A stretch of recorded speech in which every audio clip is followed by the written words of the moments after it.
In a new age world filled with delusions and wish fulfillment by morons in need of attention, renowned experiencers of high strangeness and podcasters Jeffrey Ritzman and Jeremy Vaeni received invitations to a tropical paradise getaway called Paratopia. Little did they know, it was the same type of new age spiritual retreat they've been avoiding all their lives.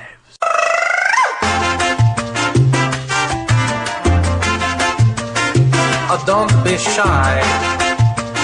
Use your lady things to jiggle. Use your man cash to wiggle. Come on, you can shake it. Yeah.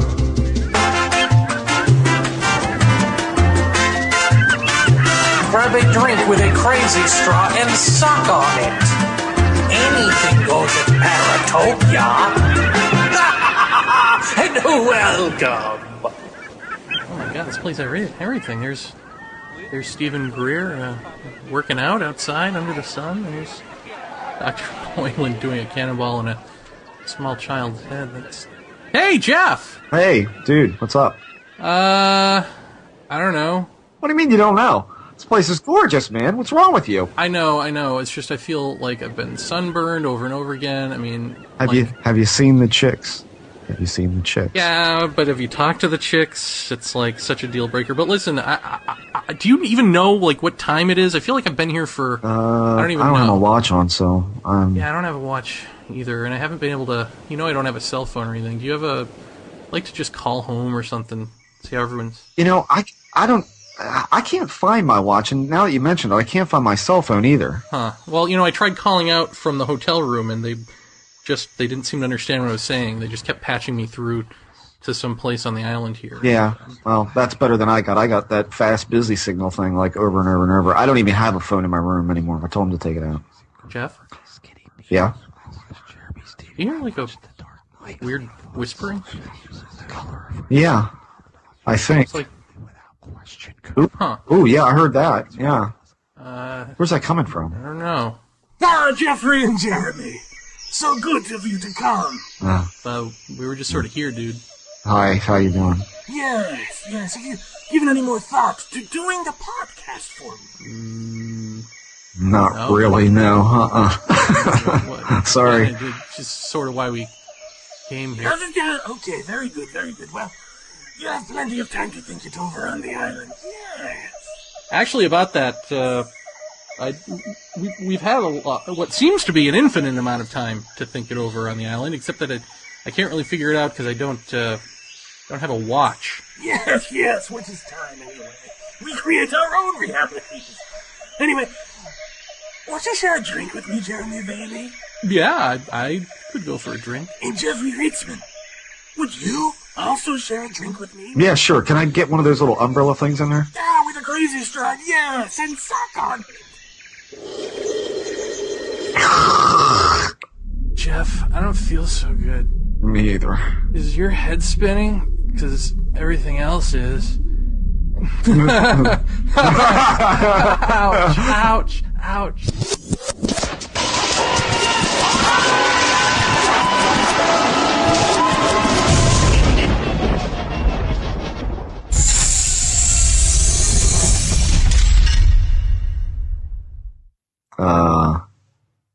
Crap. Jer. Oh, Mom. Wake up. Mom. Wake up. What? Jer. Hey. Easy. Jeff, I just spit out a giant cock. How is that even possible? Ew, it's all mucusy. Thank God that was a baby. Jeff, where are we? Yeah, that's my question exactly.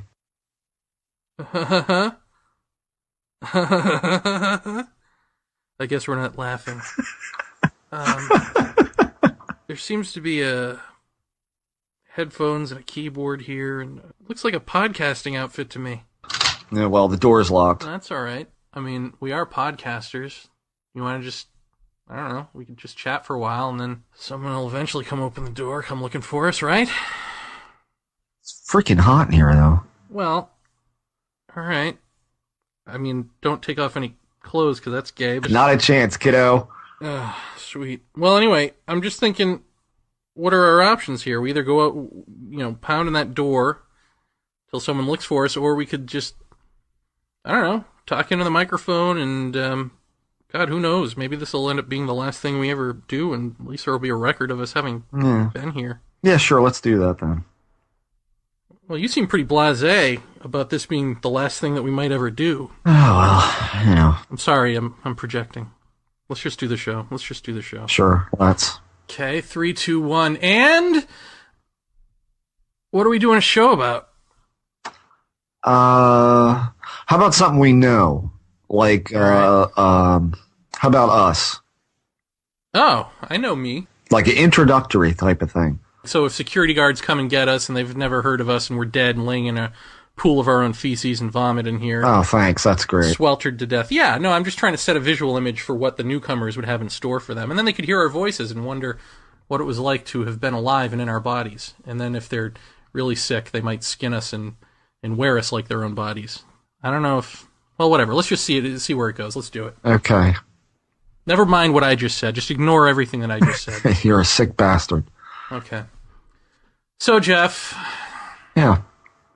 Am I going to interview you, and you interview me, or is that also gay? I don't think that's gay. Okay. Yeah, let's do that. Go ahead. Ask me something. Did you say ass or ask? Ask. Oh, okay. So, Jeff. Yeah. You've led kind of a weird life, huh? I suppose so. That's one of those questions that you get asked on a normal show. If this is going to be our first and last show together, we should probably do like something spectacular, not like mundane crap questions. All right. Because we both have podcasts of our own. Let's not forget. We're not novices here. Yeah. Well, we're not novices here. You're not. It would have to be something special. It would almost have to be like, I don't know, for me, in my fit of anger over the state of paranormal research and the whole sort of new agey accoutrement that goes with that in terms of moron followers and people claiming to be like Starseed or Time Lords and the such. We would have to do something that would like parody that, but kind of keep our street cred at the same time. I mean, it would have to be something monumentally huge and really difficult to pull off, but I feel like that's the kind of challenge that you and I would be up to if we were to take on a podcast. I think that sounds perfect. Mm-hmm. But then that's, if we were going to do that. I feel like we've both talked about our experiences ad nauseum, so it's probably not even important anymore. At least psychologically for me, it's not important to keep telling my stories over and over again. Right. So how would we go about getting at what's rich and delicious and real in the subject, if not retreading our own story? Wow. Well, like I said before, what I tried to do with my podcast was to get people to come on the show that wouldn't normally talk about this stuff. And I think you've got enough of the UFO related personalities and the ghost personalities and the Bigfoot personalities out there going on every other show, to the point where if we're ever to learn anything about this stuff in any real depth, aren't we going to have to go outside of the mainstream of paranormal research to learn anything? And I think we would. I think that would be the way to go. And so, what would a physicist say to us about the stuff that we've experienced or the stuff that's going on in any number of paranormal fields? That would be the big question for me. That's what I'd like to see. And I think if we get locked in this goddamn room again, maybe we should. We should try that. Yeah, or I'd like to talk to a shrink, which arguably I should have done a long time ago to save myself some trouble. But no, I would love to know. Is it possible? I've been saying, with nothing to back me up except the fact that no one's going to ever check this stuff out, so you pretty much just say whatever you want on a radio show. But I've been saying that there's no such thing as a hallucination that plays out logically over a lifetime that mimics an evolving sort of logical relationship with another being. Like, there's no such thing as a hallucination like that. There can't be, because eventually, like any dream, like anything like that, you're going to come up against something completely illogical or completely just nonsensical. And not in a way that you are trying to struggle to find out, but just something stupid. You know, like in a dream when everything seems kind of normal, but then suddenly like the wall comes alive and starts chasing you. I mean, I would think like eventually something like that would happen if you and I were both crazy. Eventually our chairs would start talking to us. You haven't been chased by a wall lately? No, to my knowledge, I've not been chased by a wall. It's a horrific experience. Anyway, yeah, I think you're right. I mean, I think if we were going to do a show, I think we'd have to go from the standpoint that we're past the is it real part and start looking at what does real mean? What does that mean when we say real? And how does all of that figure into the paranormal in general? Mm-hmm. These are the. I mean, I'd rather go a lot deeper. I'd rather, you know, not saying I want to steer away from the paranormal community and the people in it, but rather like to try to bring something new into it, rather than, you know, having the same guests over and over, and for that matter, even pulling in the fakes and the charlatans and the dingbats, just to, you know, just to have a go at them. I guess after this long in this stuff, I'm done with that. I'm sick of it, really. And, you know, I'd rather see something that's going to be a little more thought provoking than that. I realize there's a place for that and there's a time for that, but I mean, haven't we all really had enough of the crap? And isn't it time to start looking elsewhere for answers in a field that's not really bringing any answers or new questions or anything like that to us? Better off that we go outside and bring it back to it. I think that'd be a good thing. Mm-hmm. Well, and also, I think, you know, I was listening to the last Paracast, and they basically said for 2009, one of their goals, this would be Dave Biedney and Gene Steinberg, is to do that, is to take on that mantle of sort of not necessarily policing the field, but of taking out the trash. Yeah. And so to me, it's like, I think, you know, I applaud that. I think that's much needed, but I don't think that there needs to be more than one show doing that. In fact, probably, arguably, there can't be more than one show doing that, or else everyone will fucking give up and stop going on shows. Right. Right. So, yeah. You know, kudos to them for doing that. I just, you know, I think that we can't afford to do that. Now, that being said, if somebody comes on here and is complete, you know, utter lunatic or hoaxer or whatever, you know, we're not going to just sit here and let that play out and yes them, you know. No, absolutely not. We'll take them down. Oh, yeah. But, you know, like I say, it's just, I'd rather get deeper than the average show goes into it. I mean, it's fine to kind of, you know, skate over top the surface of paranormal research or UFO research or what have you.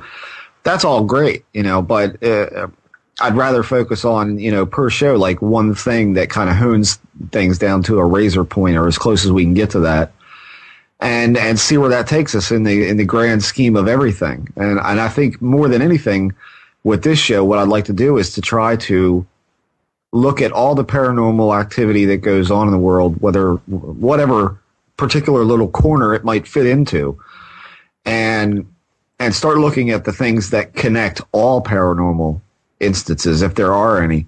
And I tend to think that there are, you know, similarities between ghost phenomenon, alien phenomenon, so on and so forth. So I would really like to see what the connective tissues are, and then maybe go to, you know, a physicist or write down, or should I say, write over to a ghost hunter or a ufologist and say, you know, how does this jibe with what your reports are showing? So, you know, I think there's long been this, there's long been this separation in, like, take, for instance, ufology and ghost research, that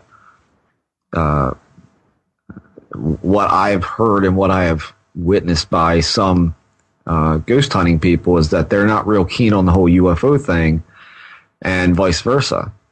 And I think that that's unfortunate, because I think if the two got together and were able to share stuff openly, I think you would find some really interesting high strangeness stuff in both cases. So I think that ought to be one thing that we really try to hone in on, is what is the connective tissue between all of this as we perceive all of these different phenomena that people say they see and experience. So I'm a little past, is it real? Is it not real? I'm not out to prove that to anybody. I think that both of us have had enough significant experiences that we don't really need any more convincing. And I think that we've essentially bled out everything that we can talk about, or that there is to talk about our own experiences as they're evolving. Of course, I'm sure that if you get dragged out of your room tonight, I'm quite sure the next show will be talking about that. But that kind of stuff doesn't happen with any frequency for me. So I'd just be content to start looking at other people's experiences and digging into them a lot deeper than what the average show would do. Mm-hmm.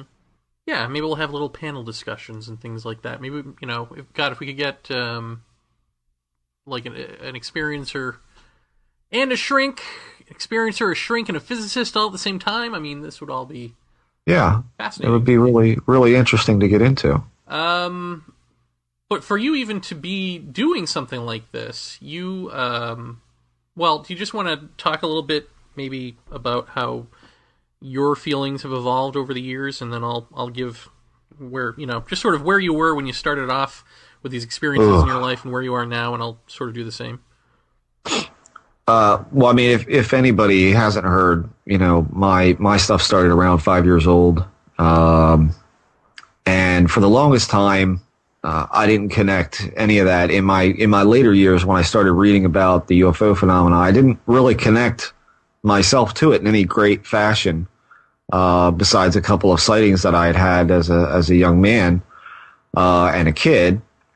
But I had some pretty intense stuff as a child, and I think I've detailed those enough. I'm not going to go super into those. If you want to hear those, just go over to Paracast.com and listen to the interviews I've done with Gene and Dave.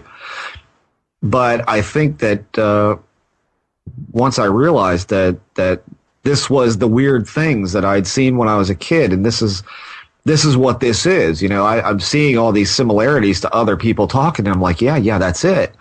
What is that all about? And I think that the one thing that I noticed right off the bat was that there was and I call it almost a psychedelic element about all of this, and I don't know if that's the right word or not, but the bizarreness of it, or the just the weird part of it that a lot of people don't talk about. That became kind of my fixation early on, as to what is all the weirdness about. And of course, I think way back then I had heard Carl Sagan talk about, if we ever met visitors from elsewhere in our galaxy or outside our galaxy or wherever, that they would have evolved completely independent of us, and therefore would have no cultural, there would be no effects of Earth upon them. So they would have evolved completely independent of us, and meeting them would be essentially a very bizarre and strange experience. So I guess I started out thinking, ETH, extraterrestrial hypothesis, and saying they probably are from another planet. And I stuck with that for a good while, and then read some Valet books, and I thought, well, that's that's a little more in depth, looking at it from the standpoint of interdimensional or something like that. So they're a lot closer to us, but they're further away. And I guess I held on to that for a little while. And again, it didn't really make sense as to the overarching weirdness part. Just didn't seem to jive into all that. And I still am at a point where I'm not exactly sure what that is. But I started doing the image analysis work for the field, and got, I guess, fairly recognized for that early on, and I still do that today. But started a couple of experiencer support groups, one of which Dr. Bruce Maccabee used to come to fairly often. And those were pretty productive, and I got to talk to other experiencers that had things pretty similar to mine, not exact, but I discussed with them the high strangeness aspect of all this and how that didn't seem to get really talked about very much within abduction research. And I wondered why. Slowly found out over the years that this is something that most Hopkins and Jacobs don't really want to fit into their book because it doesn't fit their overall scheme as to what they think is going on. They don't know how to account for that. And I became really incensed about that and said, we're not getting the whole story. So therefore the whole, the whole subject in the public eye is that they're little space doctors here studying our reproductive organs and, and our ability to procreate. And, now it's all about this alien hybrid type program. And to me, all of that seemed, just a culture bound pedestrian view of what the alien might represent, and I didn't see that as being very valid. I see a lot of that as screen memories based off of regression hypnotherapy and what have you. Well, also, it's like, how many years does it take to do that? I mean, we can already just, have freezers full of sperm and ova and create babies in test tubes, You're telling me these million-year-old advanced aliens can't figure this out in about 5 seconds? Well, I think that the thing that somebody like maybe Stan Friedman would say to you would be like, well, these things change and goals change and evolve over time, and they're if they're studying a species, they're probably finding out why or they could be doing anything. I mean, there's any excuse for that kind of question. Why is it taking so long? I think the bigger question is that if you've got a culture out so many light years away from Earth, and they're traveling here, and so they've conquered the distance aspect and the propulsion and staying alive and all of that kind of thing from the great distance.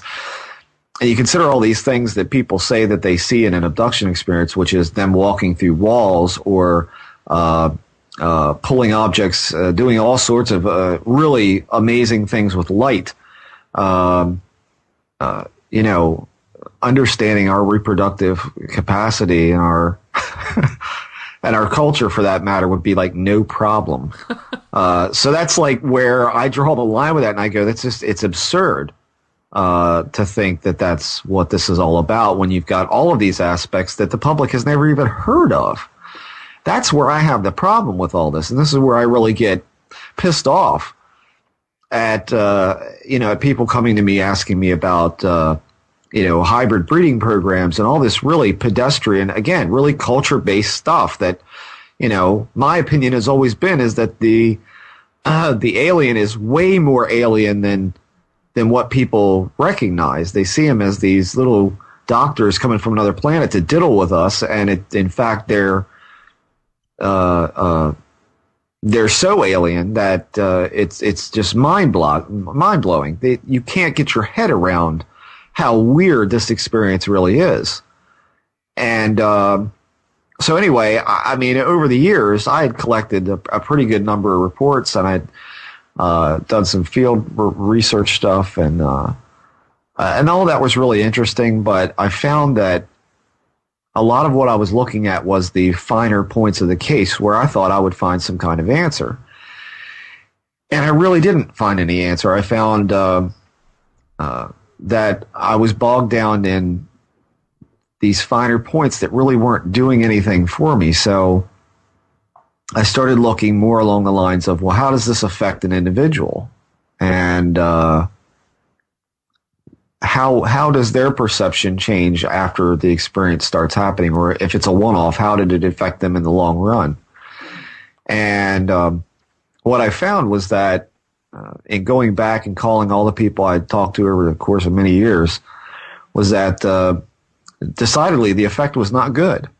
A lot of them had had basically abandoned any sense of spirituality that they had, because just to give you, for instance, if you're a Christian and you have an abduction experience and you become obsessed or at least greatly interested in what happened to you, and you start digging around, you're sooner or later going to come across the story of that the aliens seeded us here, that there is no God, that there was no evolution that wasn't touched by alien hands. So we're just a big zoo experiment.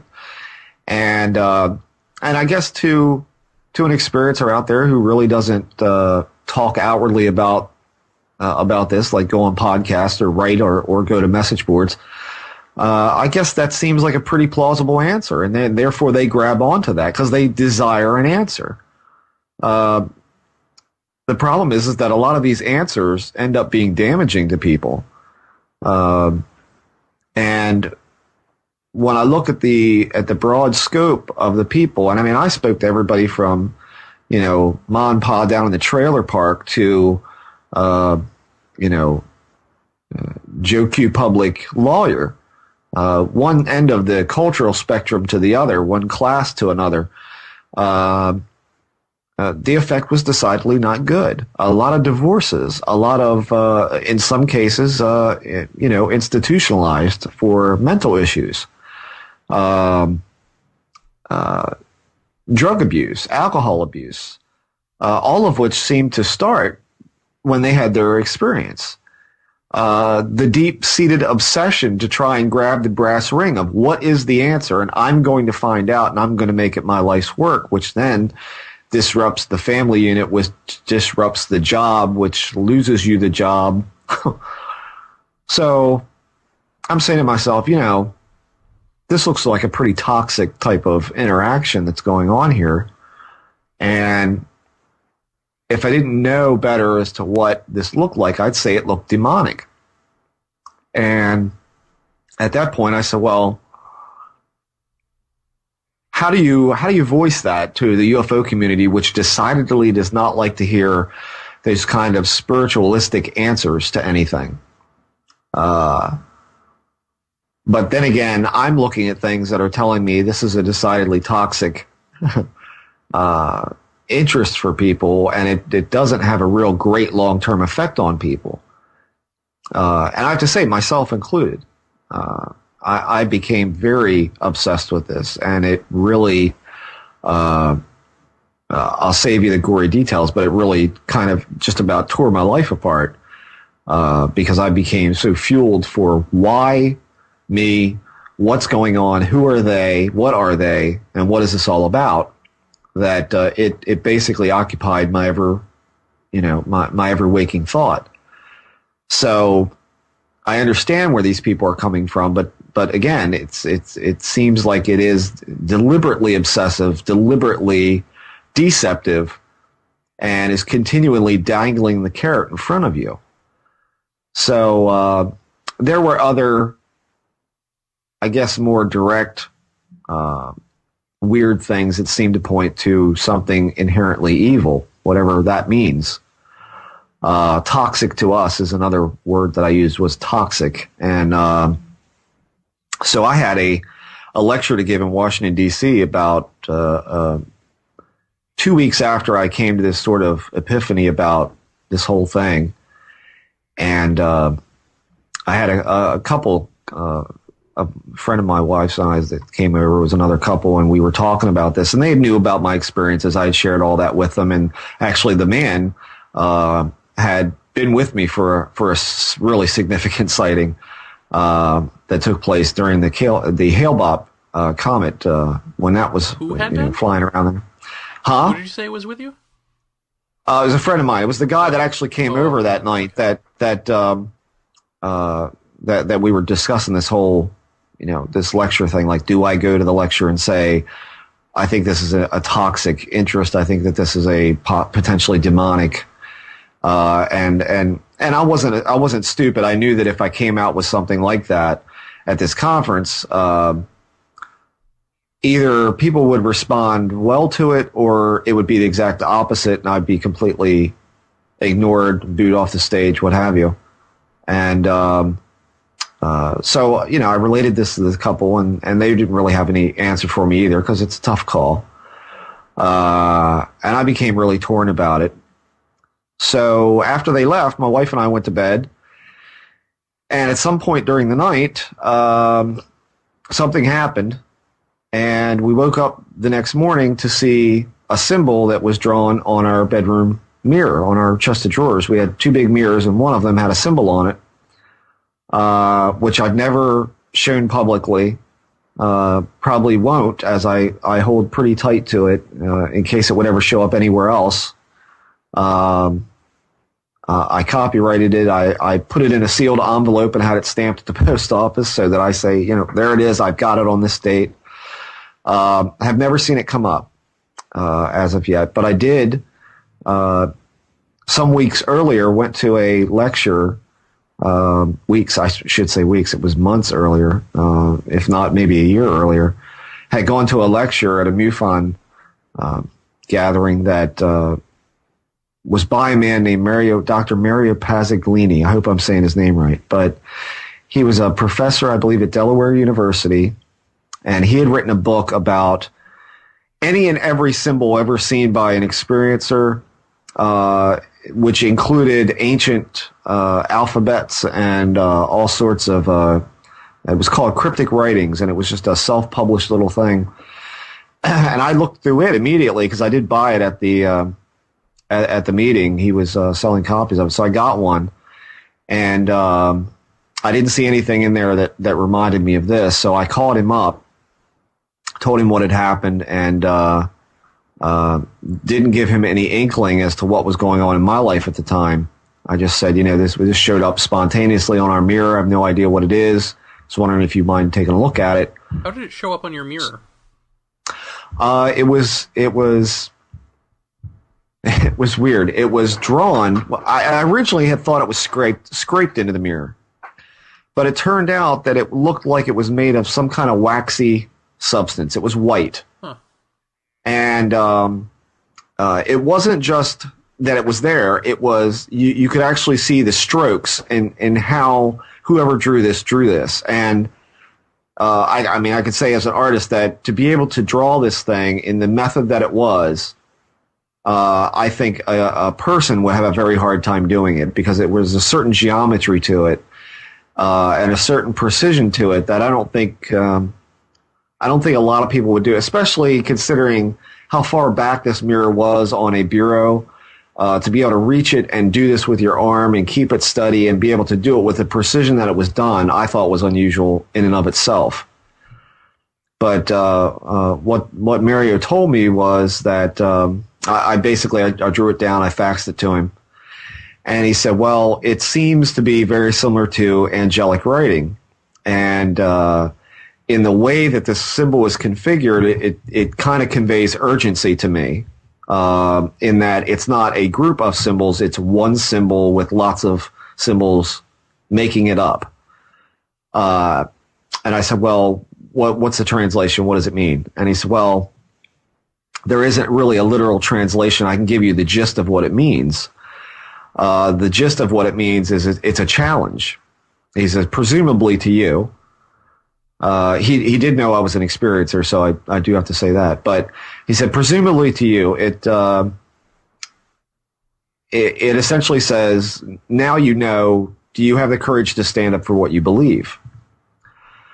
So consequently, he asked me, does that have any meaning for you? Does that ring true to anything that's going on for you right now? I was like, well, yeah.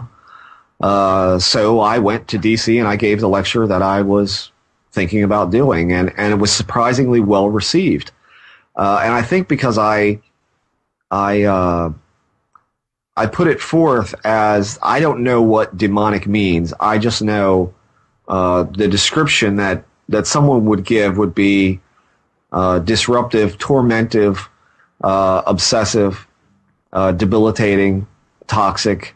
These are all, not good descriptions for something that's supposed to be good and healthy. And I just went forth and I told this group, of which only 2 people out of it was a packed house, so Two people were all that walked out of it saying that it was nonsense, but the rest of them stood around and listened. And after it was over, Dick Hall, who was at the lecture, he came up and he said, "I just wanted to congratulate you on your talk." And kind of got this, I kind of got this feeling like he knew exactly what I was talking about. That the everything I described, the high strangeness, the toxic relationship or seemingly toxic relationship that this brings on, he knew about it. I just got that feeling. He didn't say it directly, but so that was kind of reaffirming to me that, you know,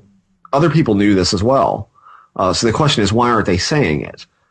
But then sometime later, I started to hear different stories, and namely Dorothy Izot in her Capturing the Light DVD that was produced by Frank Longo. He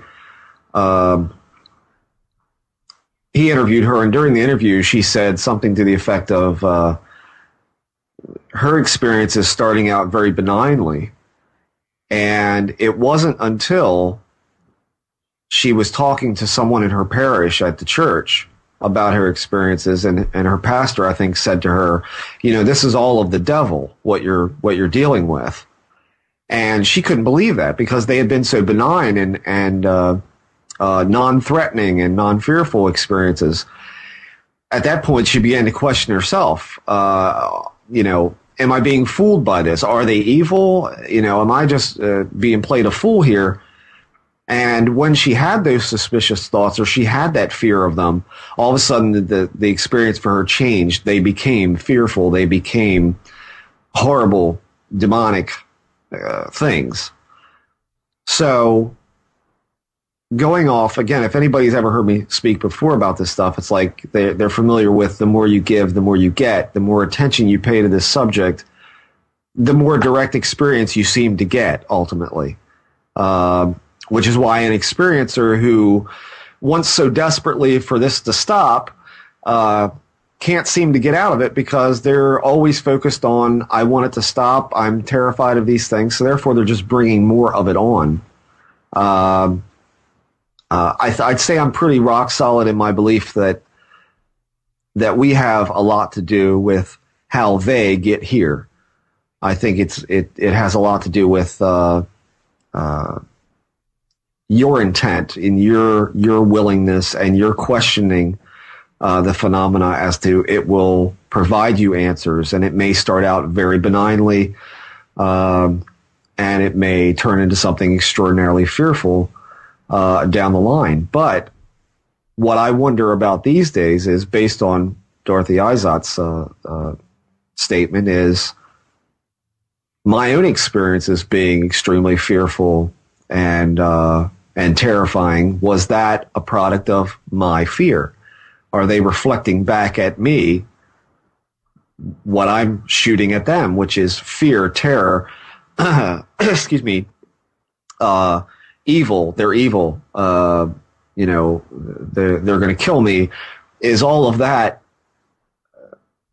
part and parcel to how they appear to us and how we perceive them? It's, you know, whatever we think they're going to be, or however we think they're going to act, is how they're acting.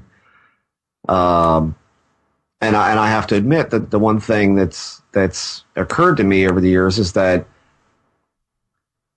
any time I've had an experience where I'm looking at them, or I catch the first glimpse of seeing something, I immediately get panicked. And I've always had this kind of feeling like that they're saying, no, just calm down, just don't give into that, just be calm, you know, kind of like that, shh, no, you know. And you have to wonder if they're not trying to help me deal with the fears so that I can perceive them more accurately. I wonder about that. So I don't know that I hold the whole demonic theory valid anymore either. I hold that they are, or that the experience can be extraordinarily toxic. And I don't know that that'll ever change. But the question is that our fault or their fault? What is making it obsessive? What is making it toxic? And I think that these days, the way I look at it is that so much of this is a subjective perception of what we're seeing. We've all seen the image of the gray alien. I mean, is that really what they look like? I don't think so. I think that's a lot of cultural conditioning that sees that. I've got to ask you one pedestrian question here, which is, okay, yeah. Did you ever have that wax analyzed from your mirror? No. I wouldn't let anybody even touch it. I took it to the lecture in D.C., to which I promptly covered it in cellophane. My research partner took a sample of it, and I don't remember if he ever had it analyzed or not, but I just got rid of it when I moved here recently. And I had to get rid of it because it had black mold on it from being in storage. So there was no way to wipe it off and do anything with it. But it looked like paraffin, Jeremy. It didn't look like anything exotic. It looked very much like a wax. But we didn't have any candles in the bedroom or anything like that. I questioned my wife like ridiculously about it. Did you do this? Did you not? What's the story with this? And I believe her. She did not do it. The couple that had come over the night before, I actually thought, did they sneak in here and do something weird like this? But Lisa reminded me that our bedroom was a disaster and we had locked the door. So no one had been in there. I didn't do it. Lisa didn't do it. So where'd it come from? My son couldn't have done it because he couldn't even reach that high at that age. So no, I didn't have it analyzed. I was really ridiculously protective of it for the simple fact that out of all those years, since 5 years old, that's the only tangible thing I ever got. That's the only thing that I ever got left with. And I know it didn't mean anything to anyone. Because anybody could look at it and go, well, you could have done that. Well, yeah, I could have, but I didn't. That's the point. So it became really important to me. No, I never, in fact, I don't know that it even ever crossed my mind. I just, I assumed it was some sort of wax. Which, if something came in that night and there was a candle, I'm sure somewhere in the house, that could have been what was used. I don't know.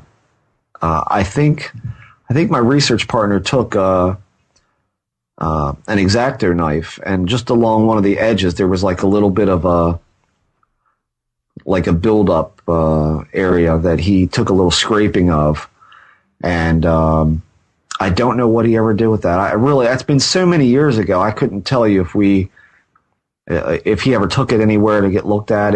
I seem to remember paraffin, so that may have been what he found out about it. I honestly don't know. Wax on, wax off.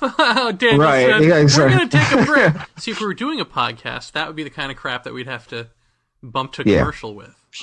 Yeah. So we don't have to do that, though. No, we don't. So, that's the whole thing of analyzing, stuff that you get is a whole nother show, because there's a whole nother aspect of this stuff that is also really interesting that we can talk about sometime. But that's about my story. Where I'm at today is just that I look upon this as as an external phenomenon. I don't think it's us, but I think we have a hand in how we perceive it and how they get here. I think that you have to question it, and you have to desire deeply to see it and to know it. And I think that if someone takes that path and asks those questions that only that individual knows that they have about the subject, and thinks about them a lot, and becomes borderline obsessed with it, then I'm pretty confident in saying that that person will see some sort of phenomenon of some kind, almost as in an answer to their questioning. Mm-hmm. So what does that mean? What is the mechanism for that? Why do they need us to question what it is? What is it? As you believe, so shall it be. That kind of thing. All based around human perception. And what are we missing out of all this? Because we've got a chunk of meat in our skull that is telling us it's aliens doesn't mean that's what it is. It's, you and I have talked about the Terence McKenna speech that was on Culture Contact a while back. Somebody posted a link to. The man saw the Adamski, saucer over the Amazon. Real. Big. But he admits during the lecture that he thinks the Adamski craft photographs are crap and they are a rigged up 1937 Hoover end cap. So what's a rigged up 1937, end cap off a vacuum cleaner doing sailing through the blue skies of the Amazon? And I think that that's a clue.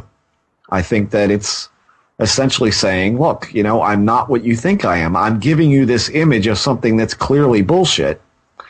So what does that mean? It's a clue. Where do we go with that? That's the question I want to know at this point is what are we looking at? And I think, again, quantum physicists and psychologists, they might be able to give us some direction with this and how we can look at it. Past you guys should be in an institution. So So where are you at with it, Jeremy? Me, yes. Yes. Well, my story is sort of twofold, and the first part is, abduction stuff that I sort of became aware of in high school from about 8th grade to maybe senior year of high school. And so I read everything that I could about this stuff.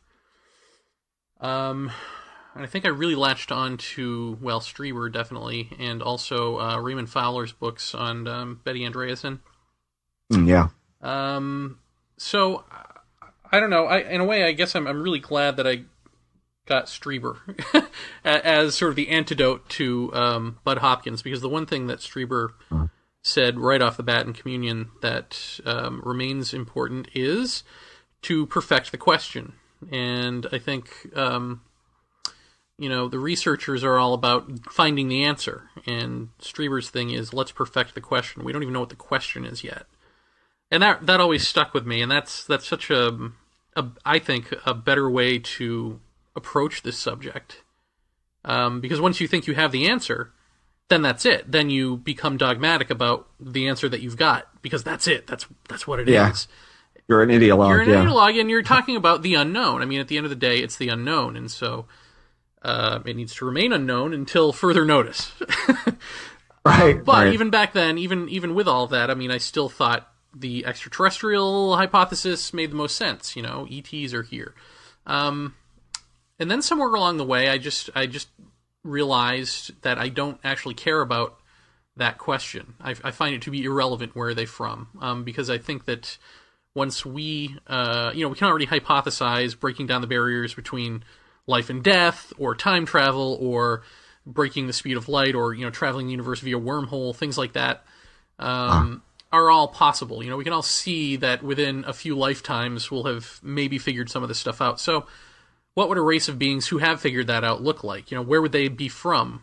I feel like saying, where are they from? Are they aliens? Are they from here? Are they from another dimension? That's all a localized... That's a question you have when you're a localized species the way we are. It's kind of like saying, what tribe are you from? Does that apply to us now? What tribe are you from? Well, it does if you're in a tribe. But to us, it's just kind of like, huh? Yeah, right. We're the Earth. So I feel like it's that same sort of thing. It doesn't matter where they're from. The universe is their playground.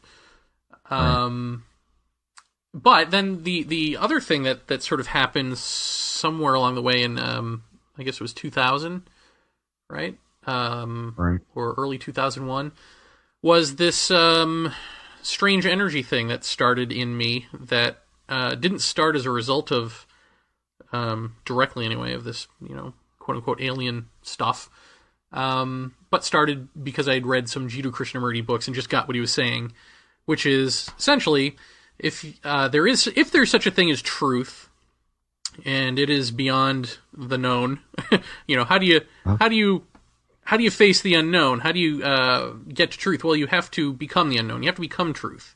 Essentially, you have to do away with all of your answers.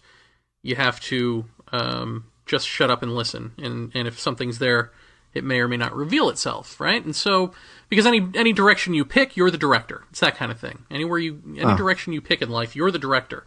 And so, there's the Zen saying, if you see Buddha on the path to enlightenment, kill him, because that's your final illusion. It's the self-fulfilling prophecy. I am a Buddhist, so I will see Buddha. I am a Christian, so I will see Jesus.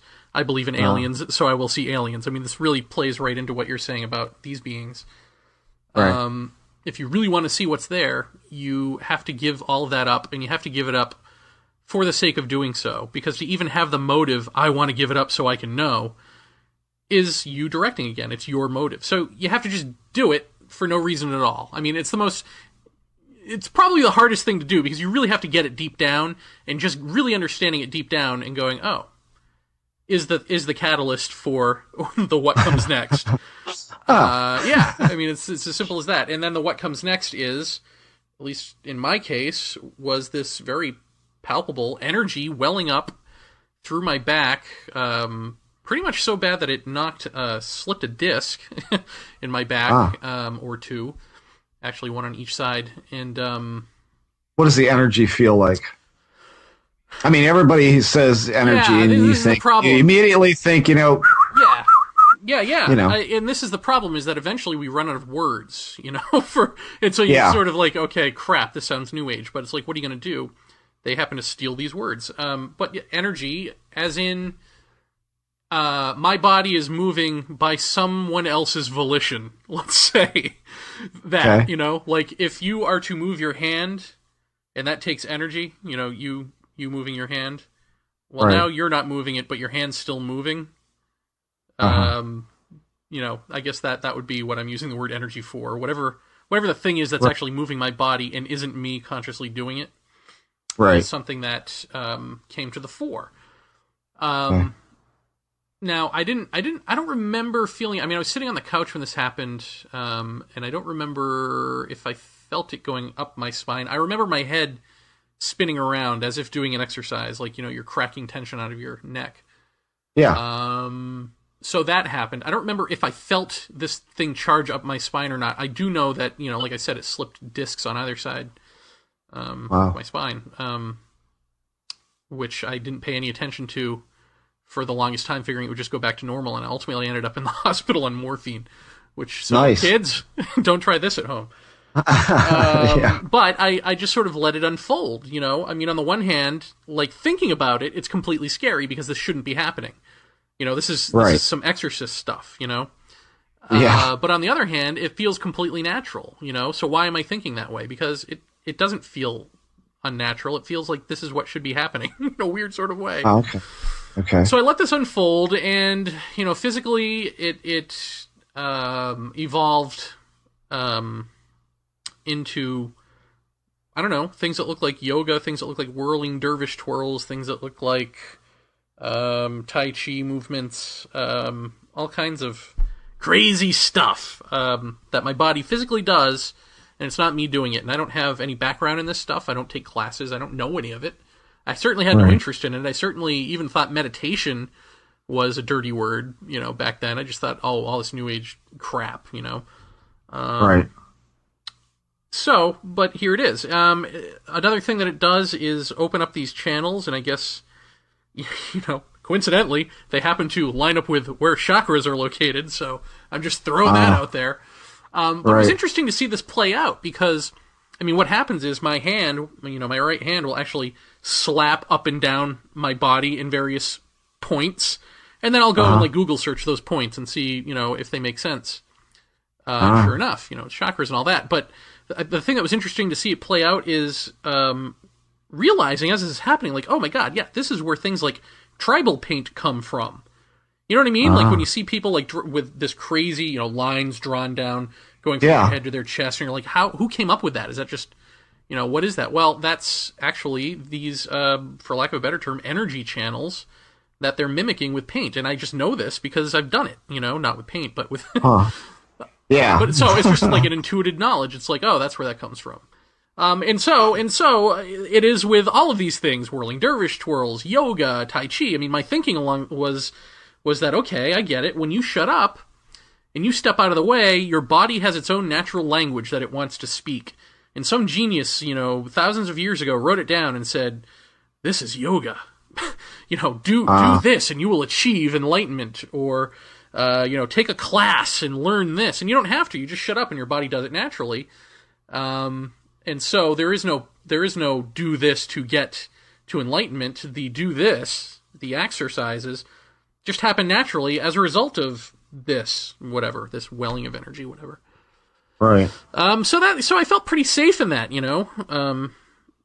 Okay, my turn for a pedestrian question.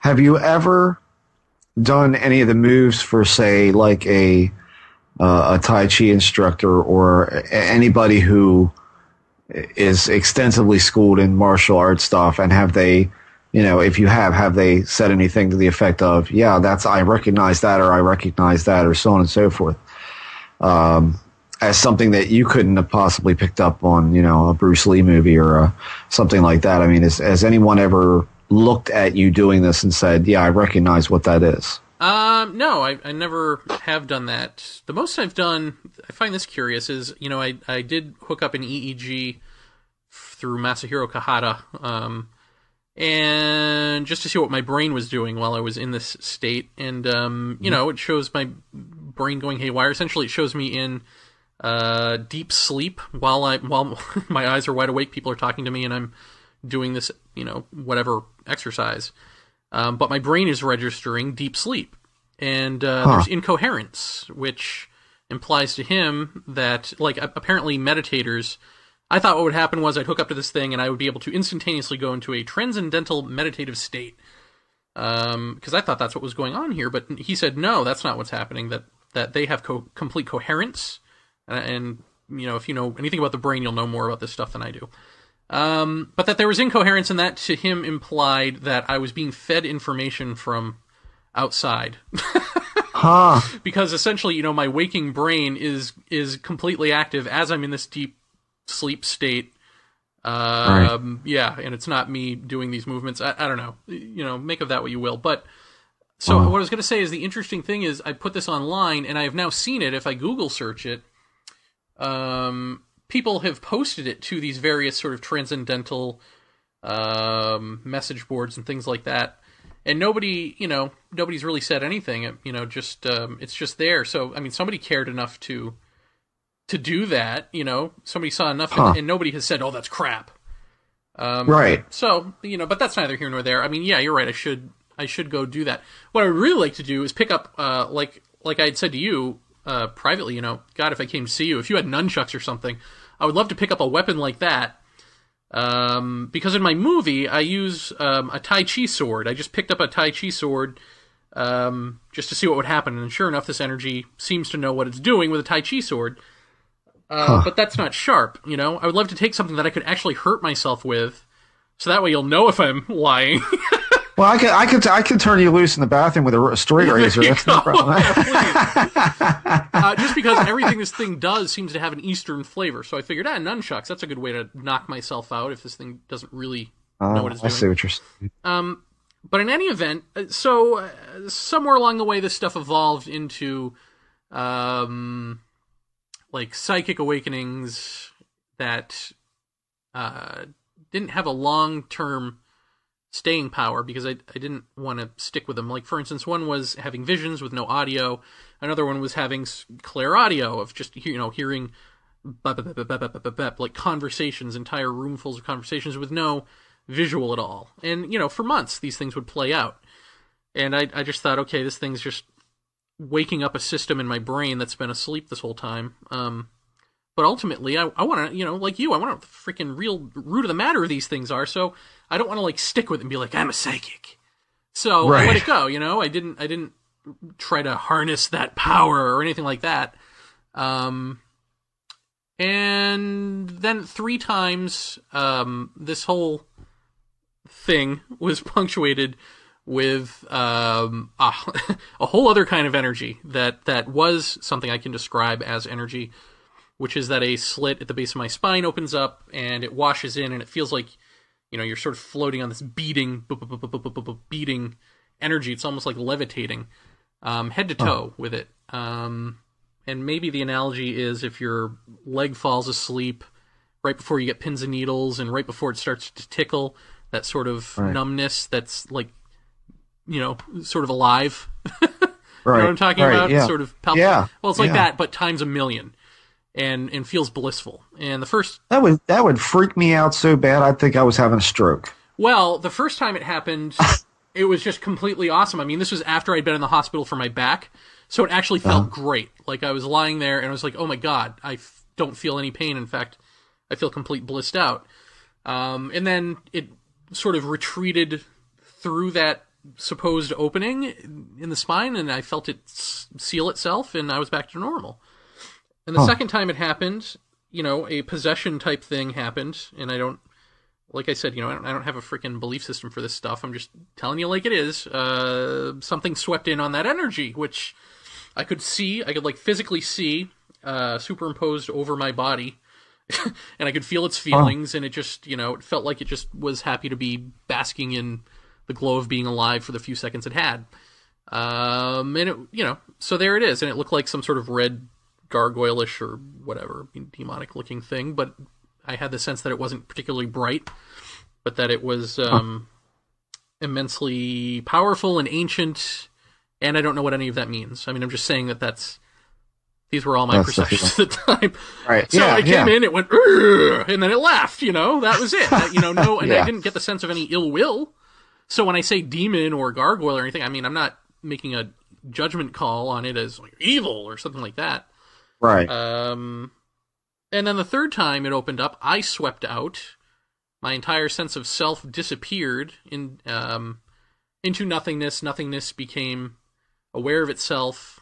In that self-awareness, essentially the Big Bang happened, and phew, the universe. And then I had the big I am experience where I'm identifying to the macro and the micro. I am the universe.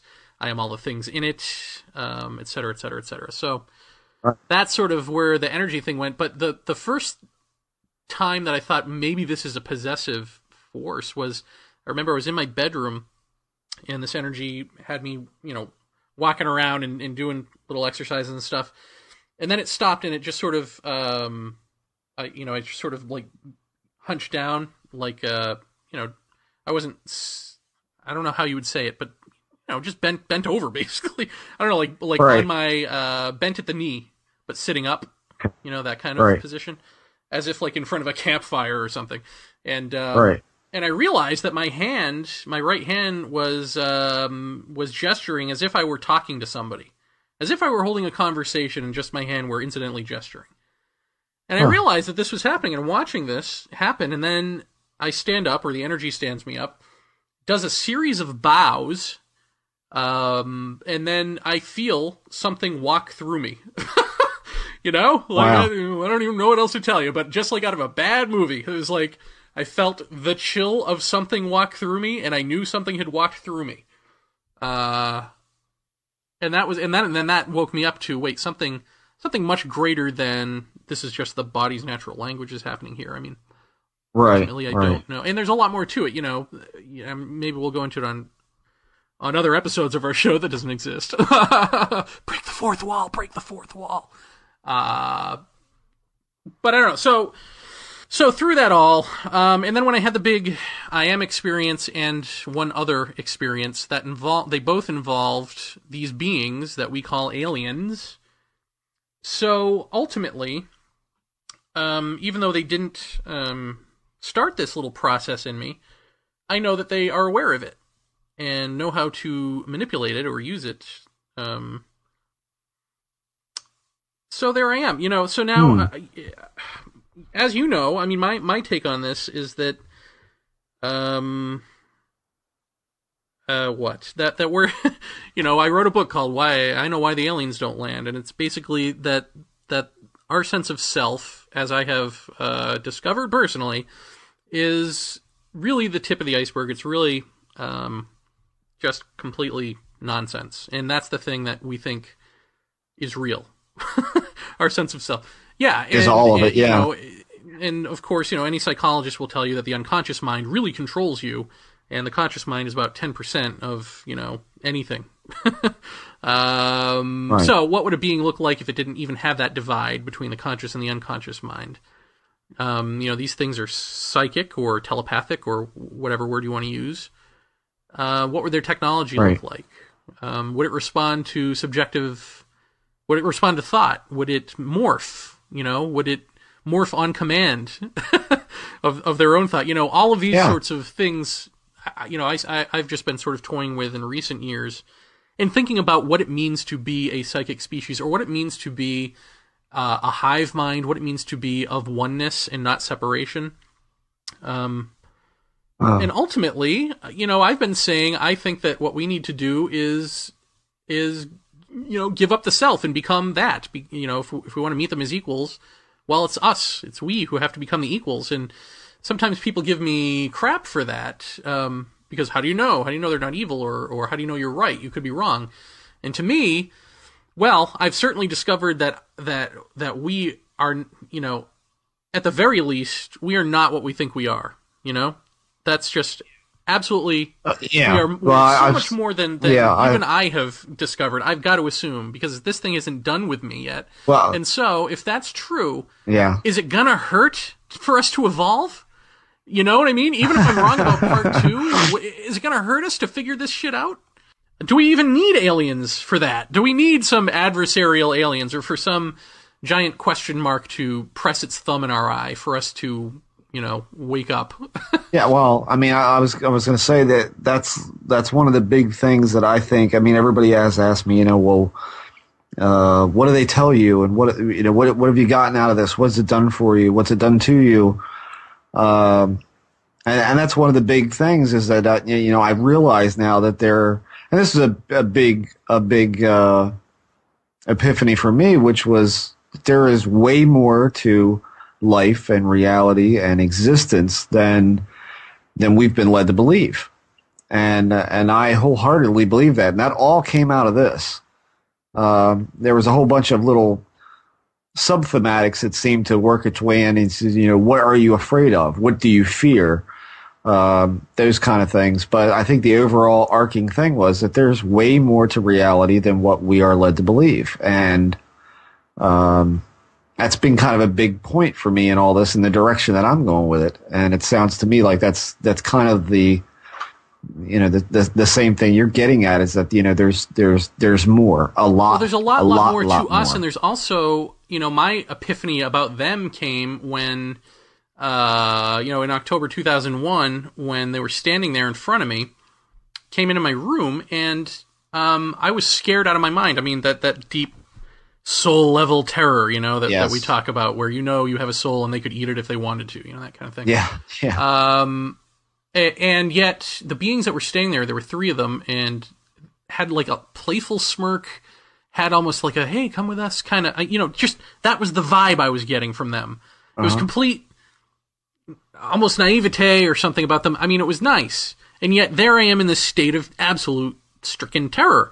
Yeah. And so what is the disconnect there? If they're not doing anything terrifying other than the fact that, you know, strangers are in my room, and I'm that animal terrified, then what's the disconnect? So there's got to be something that's we've got to reclassify from evil or malevolent or any of that, where this terror is concerned. Well, even unknown. I mean, unknown is the part. You know, there's people in your room, you don't know who they are, and they look pretty weird. You know, that's reason enough to be afraid, is just the not knowing what this is all about. I mean, that's but the terror is different. Kind of where mine came from. But the terror is much stronger than that. You know what I mean? Oh, you know it's what a lot. I mean? It's extraordinarily visceral. Yeah, you can't think of a descriptive term for, like, oh well, it's, you know, you've got strangers in your room, you've got criminals in your room. I mean, you know, I've been in life and death situations. I don't know about you, but I have. I've been in a fire. Yeah. You know, I've been molested when I was a kid. Right. I mean, I've been in really scary situations in my life. And none of them compare to this. I mean, it's just a completely other category of scared. Yeah. I'll go along with that. Yeah. Mind-numbing terror is not a good enough description for that. Yeah, I mean, I don't know. I've certainly not come to any way around that myself. I mean, when I started the Second Eclipse website, I said, I think based off of the whole idea of if I can perceive them differently, if I can think about this differently, if I can gain some innocence towards it, rather than classifying it as evil, would it appear differently to me? And I said, I'm going to document this process of becoming less afraid and eventually going out to a place where I know I've seen them several times. And I know that if I went out there and I looked for them, they would be there. Given enough intent and enough focus to that goal. I think we've kind of come to almost the same place. I think you're a lot more articulate about being able to describe your experiences. Mine's just a lot of and you're a lot more. You seem a lot more equipped to deal with a lot of the fear stuff than I am. I think that I know that it's still somewhat terrifying to you as a whole, but as I said, I don't really have much of anything happening anymore because I've kind of been able to pull back a little bit from the way I used to think about it as opposed to now. I'm not as I don't know. I'm focused on other things. I mean, very seldom do I sit back and question, what they are and all the big questions that I personally have. So I'm curious for you if you notice, and I know I asked Whitley about this, do you notice the same thing of the more time that you devote to this and the more deep the conversation, do you see manifestations of anything around you, or do you have the energy thing more prevalent as a reaction to that? That's a good question. The energy thing is just an ever-present thing. So that doesn't really go away? No, it's just always there. Oh, okay. Yeah, just sort of waiting to be activated. As far as the aliens go... Well, I will say this. The time in 2001 when I had the girl lying next to me. Well, I'm what you might call a late bloomer. Right. Yeah, I was, how you say, losing my virginity. Oh, right. Yeah, to this lovely young vixen, or perhaps I should say lucky young vixen. Right. And, well, okay, essentially I've always had this fear of being in a relationship. What do I say to my partner? Do I tell her about this stuff? When? When do I tell her? And because I figure, well, it might enter their lives, what do you do? So I've always sort of had in the back of my mind that when I did lose my virginity, wouldn't it just be my luck that they would show up, that they would just be there? And now that didn't happen on the first night, and so by the second night I was like, oh Jesus, thank God, that's one obstacle I'm over, or I guess two, you could say. Right. But then on night two they showed up, and I thought, wow, isn't that just like this? I thought it was funny. I thought it was a joke, like they were just being dicks, So let me ask you something. The first night you said they didn't show up, and that's when you were worried about it. The next night you weren't probably real worried about it then, were you? No. So you weren't looking for it? No. So there you go. This is what I tell people all the time. Yeah. What do we just have some lady on the message board say, my husband and my child see this stuff all the time, and they can turn it off just by ignoring it. I never get to see anything, or I don't see nearly as much as they do. And I said, well, you're probably not asking the right questions. And number two, you're looking for it. Don't look for it. When you least are looking for it, and you've put the, when you've opened when you've banged the tuning fork and the signal's gone out, just ignore it at that point. Just go on about your daily life, and then you'll have it. So it's like I've seen that weird delay reaction thing happen to myself as well. I mean, that's I think that's a clue to something. Yeah, that's a clue. And it's funny. All this stuff that we're talking about is essentially.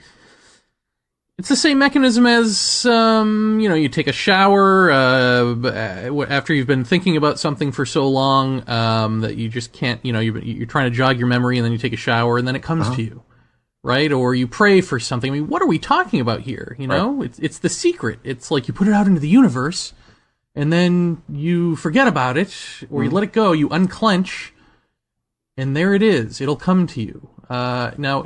Is that what we're saying here? Right. Yeah. That this is the mechanism upon which these beings ride? And so, they are all around us. Right. And does it take another different perspective, a perceptual shift to really interact with this properly? And when you think about, how silly, like we look at Native Americans as, white Westerners. We've got that mindset of like tribes.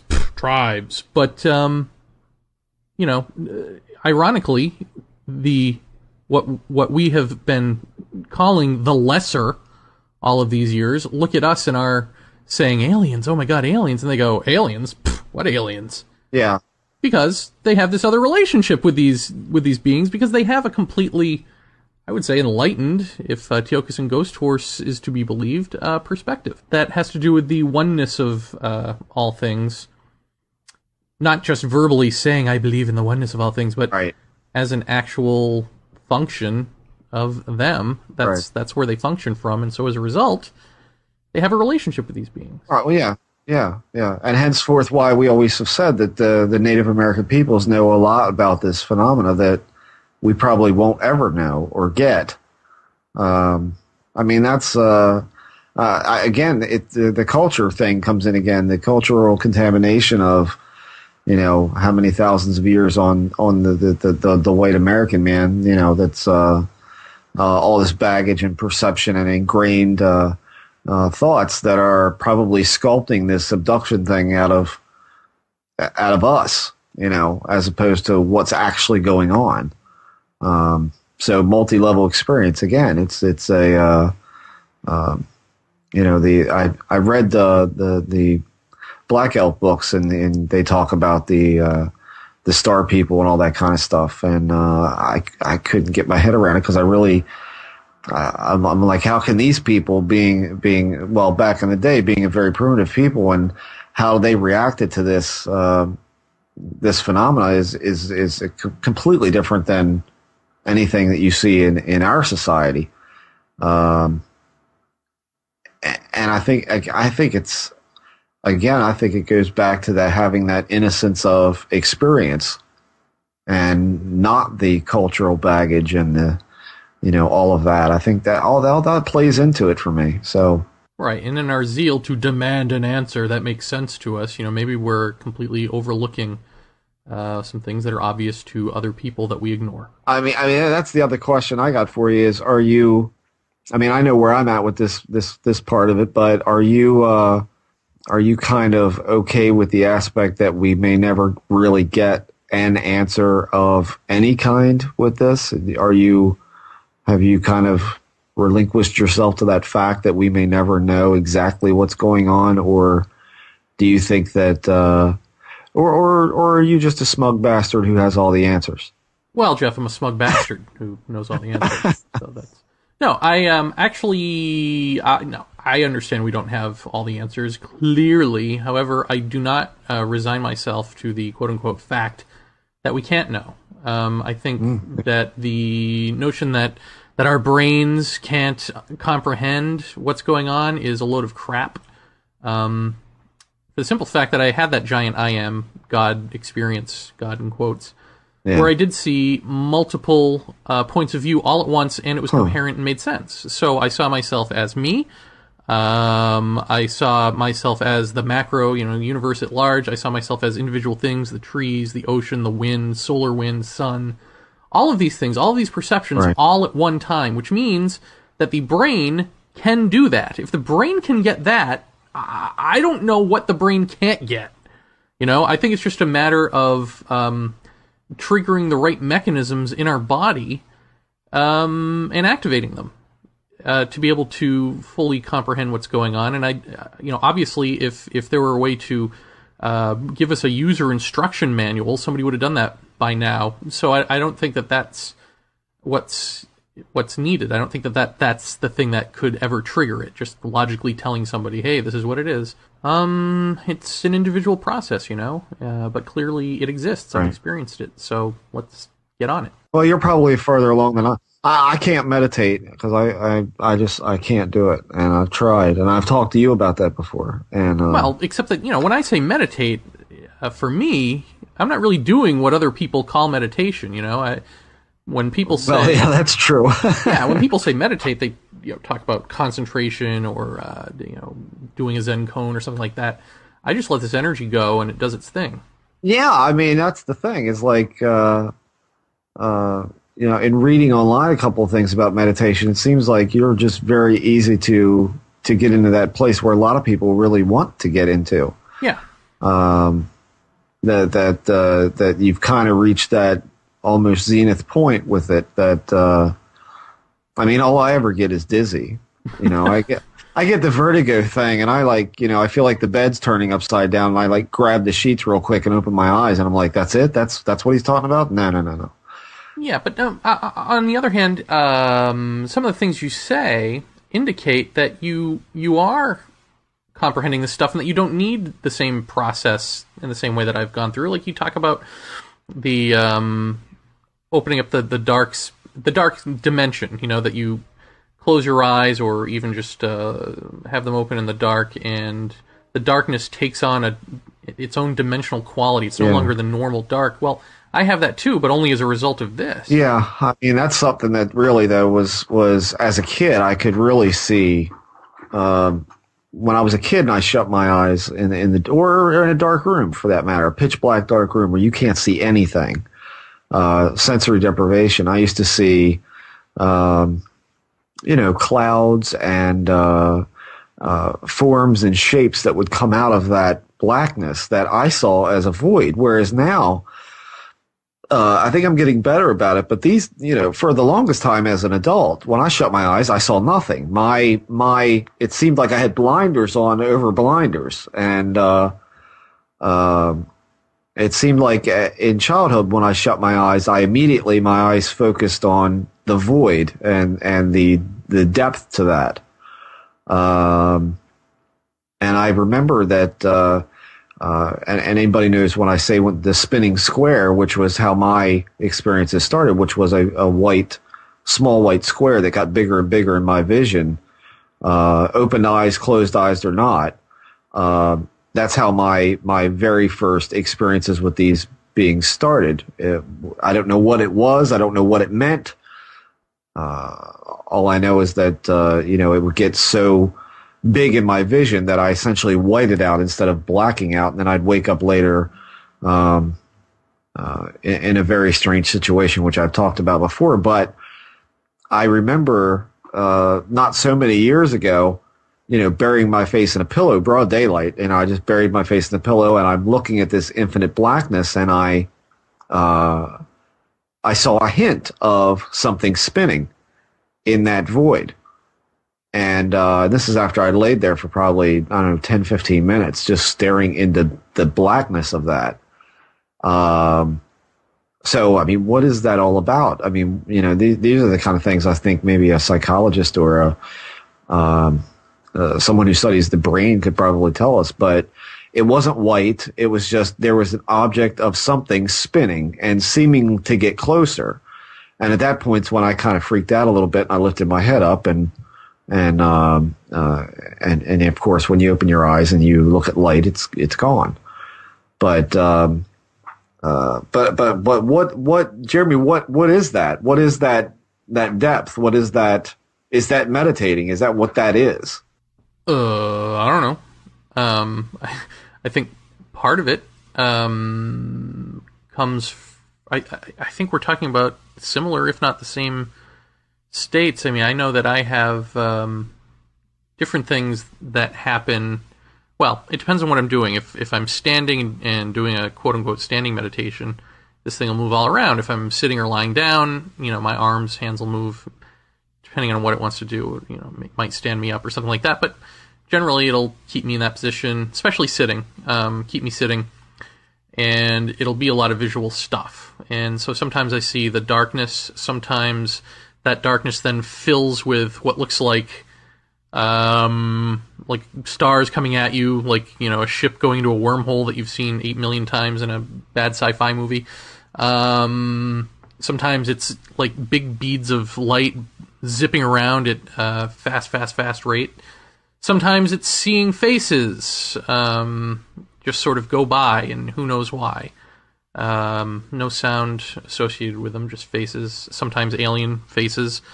In the beginning, when I started doing this, I saw a lot of alien faces, and then I saw a pyramid. I kept seeing a pyramid every time I closed my eyes that had grass around it. So it wasn't like in a desert, it was in a grassy area. All kinds of stuff. Now, is this just from the collective unconscious that we tap into, as the clutter clears out, the more we do this stuff? Or are these actual beings, actual places, actual dimensions? I don't know. But I'm really the wrong guy to ask, because I think I can say in a general sense, yes, this is, you can get there from meditation, but in an actual, like getting down to the minutia of it, honestly have not read meditation books. I mean, I just don't read up on this stuff, so I don't know enough to say yes, specifically. I just know that the darkness dimension that you're talking about is the same thing that I'm seeing.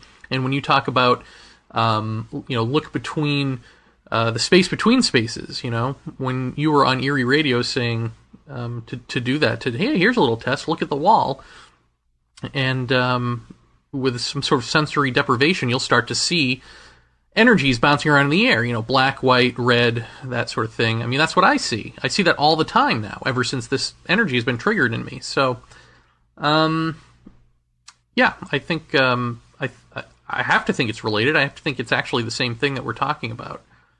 Where it goes from there, I don't know. And I wonder if as individuals, if we don't wake up to this, if there's not some giant calamity that's going to happen, some sort of giant natural disaster or something. Because if the Native Americans are right, if Teokus and Ghost Horse is right, and we are not just Earthlings upon the Earth, but actually Earth itself, if we are the sentient quality of Earth, then what happens if we go awry, if we don't wake up to our full potential?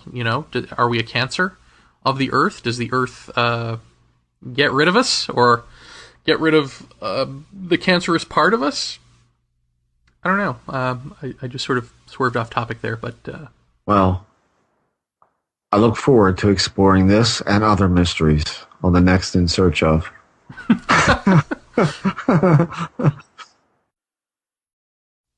Well, I do feel that we, we intuit these things. We intuit what we're supposed to be, which is this oneness perspective, and it's, that's so destructive to our sense of self as we are now that we try to build around it.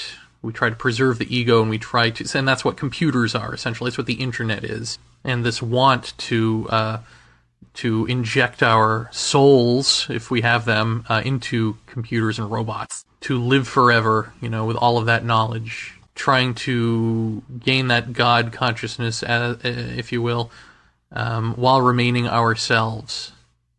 But I don't think it's gonna work. Yeah.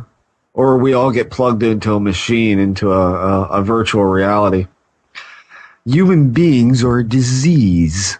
Thanks, McKenna. I mean, all this stuff is pretty fascinating to look at. So that's what I think. That's the show. I think that's what we're going to do, or what we should do. Or you mean if there were a show? If we were to do a show. If we were to do a show, that's right. But we're not. And I must buy a champagne-colored suit. Well, those are easy to come by. Believe you me. But as hosts, we don't agree on everything. I do disagree with you on one thing. What's that?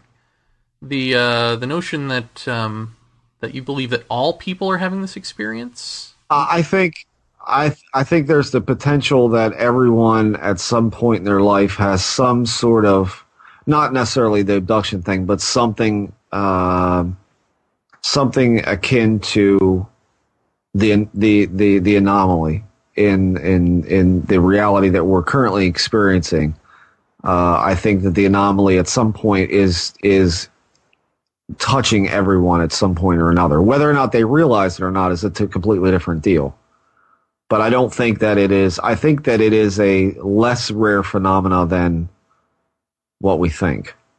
That's just my outlook on it right now. So you're saying that all of this is the same phenomena: ghosts, Bigfoot, aliens, and all that? I don't know about Bigfoot. I mean, I whether or not Bigfoot is an objective reality or not is up for debate as well. I mean, you talk to the Native Americans and they'll tell you it's a spiritual. Some will say it's a spiritual being of some sort, but ghost, UFOs, that kind of thing, that all would be. I contain that all within the quote unquote anomaly. Okay, so maybe we don't disagree. So you just basically believe that the more people pay attention to whatever they're seeing, the more that will come to them. Yeah, I think those who choose to acknowledge it and to question it and to continue to question it become experiencers of more of the anomaly as time goes on. And that's just the way I look at it. I don't necessarily. I used to think that maybe the alien experience, in a nutshell, I used to think that was a lot more prevalent than what we imagined. I'm not so sure anymore because I think again it depends upon what your perception of the anomaly will be if you encounter it. So I do kind of put a lot of things together as possibly being the same anomaly, whatever it is, if it's an it, if it's a them, if it's a, I mean, we've had some discussions on ghosts that I don't necessarily think what a lot of people do about ghost phenomena, for instance, which is why I really want to get a ghost authority of some sort on here to talk about that kind of stuff. But I'm talking about the paranormal in general, the anomaly that people experience, whether it be ghosts, UFOs, psychic phenomena, whatever. I think at some point or another, everyone comes into contact with that, and they can either acknowledge it or not. And based upon whether they acknowledge it or not is whether they experience more of the anomaly, if it uncovers more of itself as time goes on for that individual. So, that's kind of where I'm at with that. But I see way too many correlations between different phenomena that people see, and of course the ultimate thing with at least the ghost and the UFO stuff is the ultimate lack of any tangible evidence of. I think the ghost people are a little, maybe a bit more lucky than the folks like us in the UFO stuff that are steeped in that, where we've got all sorts of different things that can be misinterpreted. That's not to say ghost people have an easy job, but because they have that as well. But I think we've got the added problem of people seeing craft that are experimental aircraft and stuff like that, whereas there are no experimental ghosts that I know of, or stuff that could be misconstrued as that. There's normally a more plausible explanation for ghost phenomena. And when there's not, then you've got a legitimate question. But I think the government's projecting images into my mind, and all that, holographic projections and all that kind of stuff. But when you're talking about the UFO thing, I think we've got a lot more crap to deal with, and we've got a lot more. Maybe I'm wrong because I'm not in the ghost thing. I'm not aware of a lot of the community workings and what they deal with as far as do they have an equivalent of the Meyer case in the ghost stuff? I don't know. Do you have that viciousness and that infighting in the ghost community that you do in the ufology community? I don't know. So, you know, I look upon the UFO thing as an infinitely more complex thing, but holds so many commonalities with other paranormal venues such as ghosts. So I don't know. I mean, it's these are all questions I want to ask of all the different people that we might run into with this. So we'll just have to see what happens. Okay. Gee, Jeff, we sure have been here a long time doing this fake podcast for people who might rescue us to know who we were. No, it'd be really nice if just we could leave.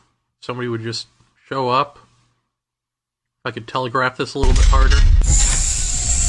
Hey, hold on a minute. The door's open. Look. Hey, there goes the rooster. Hey, gentlemen. So sorry about the door. Yes, we will have that oiled presently. Have you given any more thought to perhaps doing a podcast? Well, we actually... I guess technically what we just did in there could be considered a podcast. But sort of.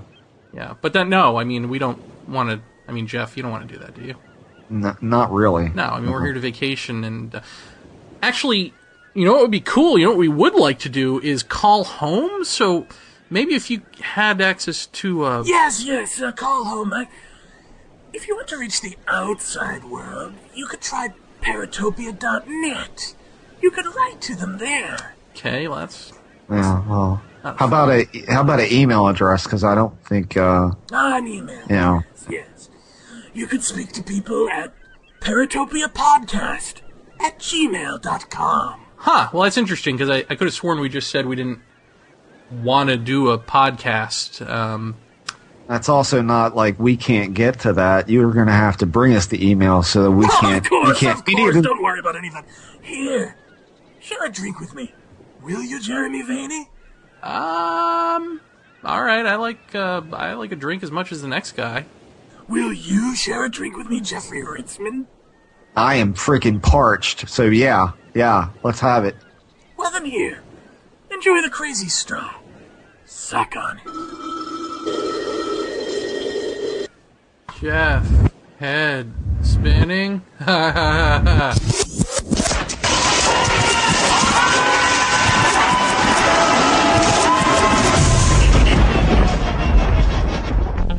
Will Jeremy Vaeni and Jeffrey Ritzman ever find their way out of Paratopia? Or will they join and do a podcast together forever and ever? Or perhaps they'll just milk this plot a third week in a row? It's really none of your business. Just tune in next week and see what happens.